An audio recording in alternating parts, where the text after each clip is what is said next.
Alors, je dis ça. Il y a des gens sur le téléphone? Non. Avec personne? Non. Tout à l'heure, il y aura. Je le diffuserai tout à l'heure. Je le diffuserai tout à l'heure. D'accord. Allez, d'ici dans 2 heures, quoi, il sera D'accord. D'accord. Eh bien, merci Seigneur. Vous savez qu'avec Dieu, il n'y a pas de hasard. Je suis venu tout à l'heure, j'étais là chez moi, dans la campagne. J'étais en train de téléphoner à mon frère Tino. On était en train de s'expliquer un petit peu les misères. Il dit, j'ai voulu faire partir mon camion à Nice, mon camion il a cassé. Ben, je dis, moi j'ai voulu faire réparer ma voiture elle a cassé. Ben, il dit, moi je suis fatigué, je ne sais pas si je vais à la Réunion. Et ben, je dis, moi je suis fatigué, je ne sais pas si je vais à la Réunion. Et puis voilà, on a parlé quelques minutes, et puis après, ben, je dis, on va raccrocher le téléphone, et puis je dis, on va aller à la Réunion. Hein. Et en allant à la Réunion, en venant ici, je pense qu'il n'y a pas de hasard avec Dieu. J'ai 2 Bibles, j'ai celle-ci que je prêche, et j'ai l'autre que je prends, voilà, pour, quand je ne prêche pas, je prends l'autre Bible. Et puis ma mère a fait ça, et puis j'ai dit non, tiens, j'ai dit je vais prendre ma Bible là parce que peut-être que je vais prêcher ce soir. Quand je suis arrivé là, Rouge il a dit j'ai une mauvaise nouvelle. Pour lui c'était une mauvaise nouvelle, mais pour moi c'est une bonne nouvelle. Prêcher la parole. Hein? C'est une bonne nouvelle. La Bible elle dit que c'est une bonne nouvelle. Pourquoi c'est une bonne nouvelle? Parce que la parole de Dieu, elle transforme les vies, elle transforme les cœurs, elle bouleverse les foyers. La bonne nouvelle, la parole de Dieu, elle est celle-ci qui apporte la paix, la joie, le bonheur, l'espérance. La parole de Dieu, elle est celle-ci qui apporte tout ce que nous avons besoin dans notre cœur. Alors merci au Seigneur qu'on prêche sa bonne parole.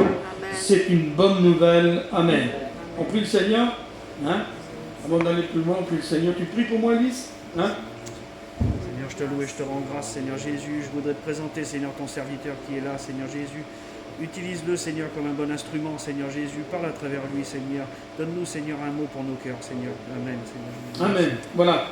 Il y avait le frère, bon on le dit, hein, il y avait le frère Poupou qui m'avait appelé, qui avait appelé le Rouge, et que je devais aller faire la réunion donc dans la petite campagne à Saint-Bonnet-de-Mur, et puis au dernier moment, voilà, ça s'est pas fait. Alors ça s'est pas fait, ben, les plans des hommes, des fois, il y a beaucoup de projets, la Bible dit, dans le cœur de l'homme. Seuls les desseins de l'Éternel s'accomplissent. Et puis à travers ça, je voudrais dire ça ce soir. J'avais préparé un message. Ce matin, le Seigneur avait mis un mot dans mon cœur. Je l'ai, comme Rouge a dit à l'instant, avant de le prêcher, avant de l'apporter, avant d'en parler, je me suis regardé dedans. Et puis j'ai essayé d'examiner un petit peu. Et puis je regardais pour mon cœur. Et puis à travers ce matin, ma prière elle a été celle-ci. J'ai dit Seigneur, je te demande pardon. Parce que Seigneur, souvent de fois, j'oublie que réellement tu m'aimes. J'oublie souvent de fois, Seigneur, que ton amour, elle est extraordinaire pour moi. Et j'aimerais parler sur l'amour de Dieu. L'amour de Dieu pour chacun de nous. L'amour de Dieu pour l'humanité entière. L'amour de Dieu pour les hommes, pour les femmes. L'amour de Dieu pour tous ceux et celles qui ont besoin de lui et qui n'a pas besoin de lui. Qui n'a pas besoin de Jésus? Qui n'a pas besoin de Dieu? Qui n'a pas besoin de son amour? Alors d'aujourd'hui, dans le monde où on vit, qui n'a pas besoin que Dieu lui fasse montrer qu'il aime? Et puis, j'ai examiné un petit peu, et puis j'ai cherché un petit peu ce matin. C'est un message que déjà j'ai prêché, mais voilà, le Seigneur m'a fait montrer encore quelques petits bouts de rajout dessus à mettre.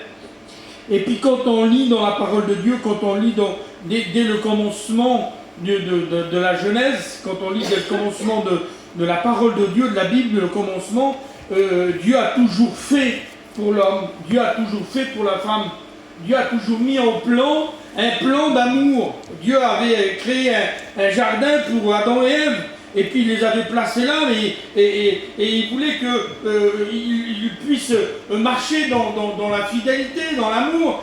Et la Bible dit qu'à un moment donné, je ne vais pas vous rappeler l'histoire d'Adam et Ève, mais la Bible dit que la femme et l'homme, ils ont désobéi, et puis le péché est venu sur la terre, et puis là, il a pris la place sur la terre, et puis malheureusement, ça n'a pas été que simplement Adam et Ève. Quand on lit dans la parole de Dieu, quand on continue la lecture, on lit dans Exode, quand on lit dans tous les livres de la parole de Dieu, on voit toujours c'est que l'homme a été désobéissant. Dieu a fait, Dieu a voulu, Dieu a essayé par tous les moyens d'emmener l'homme et la femme dans le droit chemin, d'essayer de les faire aller dans le bon sens. Et la Bible elle dit qu'à un moment donné, c'est la Bible qui le dit, toujours l'homme et la femme ont désobéi. Même quand on lit dans Exode et qu'on voit le peuple du Seigneur qui est dans le désert, je lisais ça il y a quelques jours en arrière, ils sont là, ils sont dans le désert, la Bible elle dit ça, la Bible elle dit qu'ils tentèrent Dieu dans leur cœur, ils tentèrent Dieu, pourtant Dieu leur avait donné tout ce qu'il fallait, il leur donnait de la nourriture, il leur donnait de la viande, il leur donnait de la manne, il leur donnait plein de choses, mais il y avait toujours cette désobéissance. Il y avait toujours l'homme et la femme qui désobéissaient. Et puis, malheureusement, on aurait pu dire ça, je demande pardon au Seigneur de ce que je vais dire, on pourrait dire ça à un moment donné, peut-être, je pense pas, mais si c'est moi, j'en ai marre, je les aime plus, j'aime plus l'homme, j'aime plus la femme, je les laisse faire leur vie, je les laisse se débrouiller eux-mêmes, parce qu'ils ne veulent pas obéir, ils ne veulent pas écouter. Ils ne veulent pas comprendre, ils ne veulent pas essayer de comprendre que Dieu fait tout. Il y a un moment donné, alors c'est sur le verset là que je voudrais qu'on attire notre attention. Il y a un moment donné, un verset qui se trouve dans Ésaïe, au chapitre 6, verset 8. Il y a eu un moment donné, ce verset là, je vais le dire parce que c'est une réalité, le Ésaïe 6, verset 8, il y a eu un moment donné où c'est que il y a beaucoup de gens qui ont trouvé contradictoire à ce verset, parce que c'est une prophétie d'Ésaïe, mais il y a un dialogue, il y a un parlement. Et quand on lit bien le verset 6, le chapitre 6 d'Ésaïe au verset 8, alors je fais en résumé, c'est un peu Dieu le Père, qui est dans le ciel là, et puis qui réfléchit, puis j'allais dire qu'il calcule pas, mais il réfléchit, et puis avec tout ce qu'il a fait pour l'homme et la femme, pour tout ce qu'il a essayé de les emmener dans le droit chemin, il y a un moment donné, il se dit ça, il dit, j'ai entendu la voix du Seigneur, disant, mais qui enverrai-je? Qui marchera pour nous? Qui, en voulant dire qui? Mais qui va leur faire comprendre? Qui va leur essayer de leur faire comprendre que je veux les sauver, que je veux les emmener au ciel, que je veux les attirer à moi, mais qui va leur faire comprendre? Et quand on lit toujours dans le même passage, ça c'est la voix du Père. Il dit, c'est la voix du Seigneur, disant, mais qui enverrai-je? Et qui marchera pour nous? Et un petit peu plus bas, toujours dans le même verset, il dit, je répondis, me voici, envoie-moi. Ça c'est la voix du Fils. Me voici, envoie-moi. Ça veut dire que déjà là, et puis même déjà avant dans la parole de Dieu, on voit que dans le ciel, il y a le Père et il y a le Fils. Ils sont là tous les deux dans le ciel. Et puis, j'allais dire, ils ne cherchent pas un plan, parce que le plan, ils connaissent. Le plan, ils savent. Le plan, ils savent qu'est-ce qui va se passer. De toute façon, ils savaient tout ce qu'il allait avoir. Quand Jésus va dire, me voici, envoie-moi, et la référence que je vous donne de Ésaïe chapitre 6 verset 8, on la retrouve dans Hébreux 10 verset 7. Et c'est dans Hébreux, il dit, c'est bien de moi qu'il parlait dans Ésaïe quand j'ai dit, me voici, envoie-moi. Ça veut dire que c'est Jésus qui est en train de dire, c'est de moi, c'est moi qui a dit ça dans Ésaïe, c'est moi qui a dit, me voici, envoie-moi. Et puis quand je voudrais dire ça, on essaye de comprendre ce soir.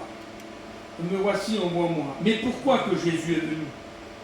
Parce que quand on lit dans la Bible, quand on lit dans l'Ancien Testament, il n'y avait aucun moyen de rachat.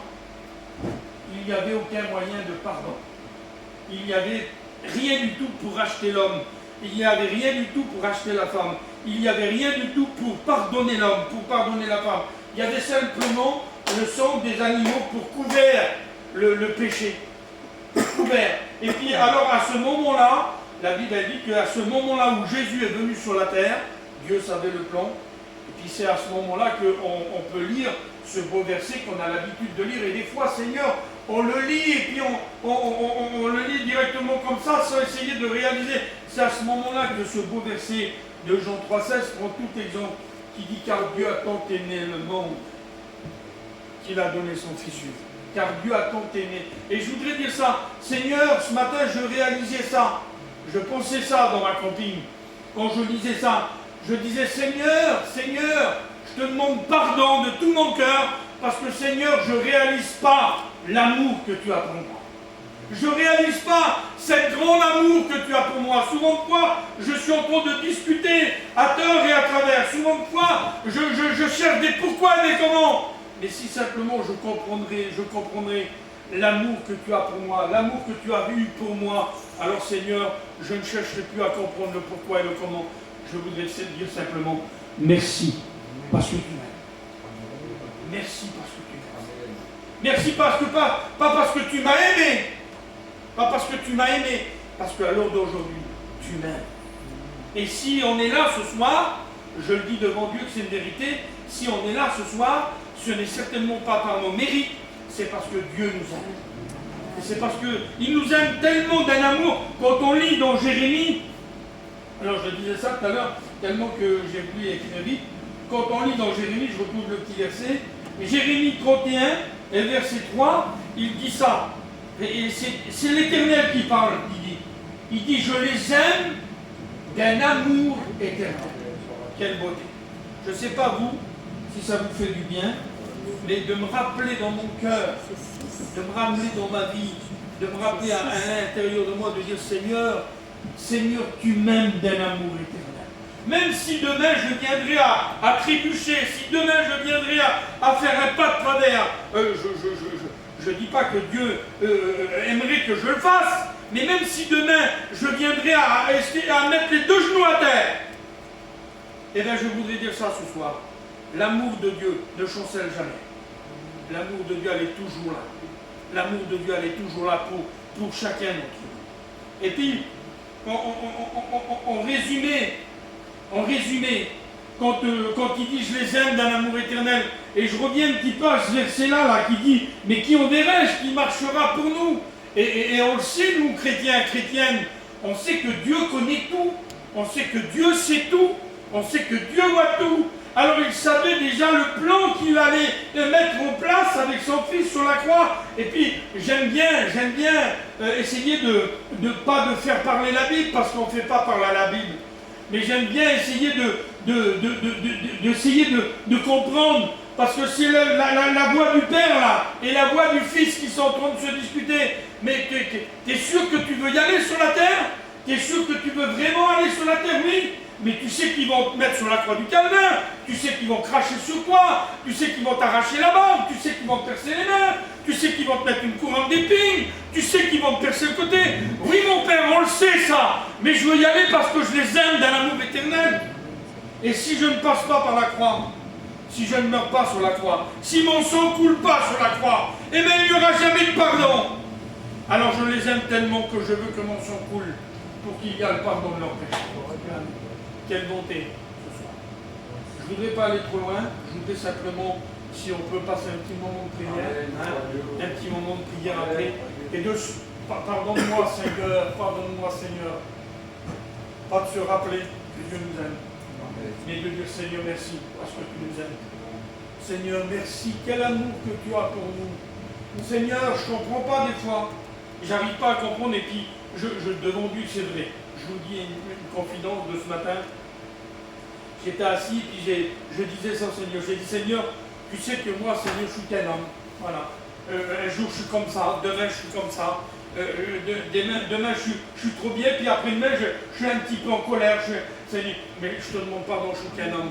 Seigneur, j'essaie de faire. Aide-moi, apprends-moi. Et puis, je disais ça avec Rouge tout à l'heure. On parlait de ça. On parlait de plein de choses. On veut recevoir, je veux recevoir, Poupit veut recevoir, on veut recevoir de Dieu, on veut recevoir. Mais pour recevoir, déjà il faut avoir notre cœur qui soit attentif et puis qui veut, soit que pour prendre. Mais il y a aussi notre part. pour recevoir. Il y a aussi la part de l'homme, il y a aussi la part de la femme pour recevoir de Dieu. C'est-à-dire que tiens, je sais pas, n'importe quoi, si je veux prendre le pot de fleurs, là, il faut que je m'approche du pot de fleurs, il faut que je prenne avec mes mains le pot de fleurs, il faut que je le porte, il faut que je l'aime. Et bien c'est pareil avec les choses de Dieu. Si on veut recevoir, il nous faut prendre, alléluia. Et il nous faut les serrer dans notre cœur et de dire Seigneur, je le veux Seigneur, je veux le garder. Comme il disait Rouge tout à l'heure, il a eu la réponse avec ce petit foyer, mais il y croit, on y croit, on y croit. C'est pas, on joue pas, excusez-moi de dire ça, on joue pas à la roulette russe, on dit pas ce soir, tiens peut-être c'est sûr, peut-être c'est pas sûr, on sait que c'est la réalité, c'est vrai. Je voudrais dire ça et je termine avec ça. Si vous ne seriez pas sûr que votre péché a été pardonné, si vous ne seriez pas sûr que vous êtes sauvé, parce que c'est ça, c'est une assurance, on est sauvé. Si on est là, c'est parce qu'on sait que notre péché a été pardonné. Si on ne serait pas sûr, on ne serait pas là. Mais parce qu'on est sûr dans notre cœur. On est sûr que Christ nous a pardonné, que Christ nous aime, que Christ veut nous sauver, que Christ veut toujours faire du bien à notre vie. Alors c'est pour ça qu'on est là ce soir. Et qu'on me dit, Seigneur, merci. Je voudrais qu'on baisse nos têtes. Je ne vais pas aller plus loin. Hein.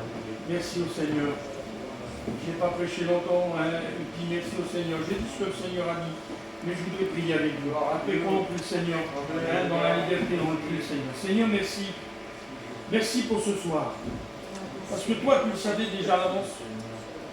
Seigneur, tu as vu cette journée, on ne savait plus s'il fallait venir ou pas venir, aller prêcher ou pas aller prêcher. Et toi, tu le savais déjà à l'avance. Non pas que tu veux nous rappeler que tu nous aimes, mais tu veux nous faire prendre conscience, Seigneur, que tu nous aimes. Tu veux nous faire prendre conscience dans notre cœur que ton amour ne chancelle pas, que ton amour ne diminue pas, que ton amour ne s'efface pas, bien au contraire. Tu le dis dans ta parole, tu nous aimes d'un amour éternel. Et c'est pour cela que ce soir, je veux te louer, je veux t'adorer, je veux te glorifier de tout mon cœur. Je veux te bénir, Seigneur. Je veux louer ton nom, adorer ton nom. Je veux dire merci au Père du ciel ce soir, parce qu'il a donné son Fils pour moi. Je ne méritais rien, Père, mais tu l'as donné par amour pour moi. Je ne méritais pas que ton Fils meure sur la croix du Calvaire. Je ne méritais pas que son sang coule. Mais tu l'as fait par amour, Seigneur. Alors je te loue, je t'adore et je te glorifie. À ton nom soit la gloire. Amen. On prie le Seigneur. Alléluia.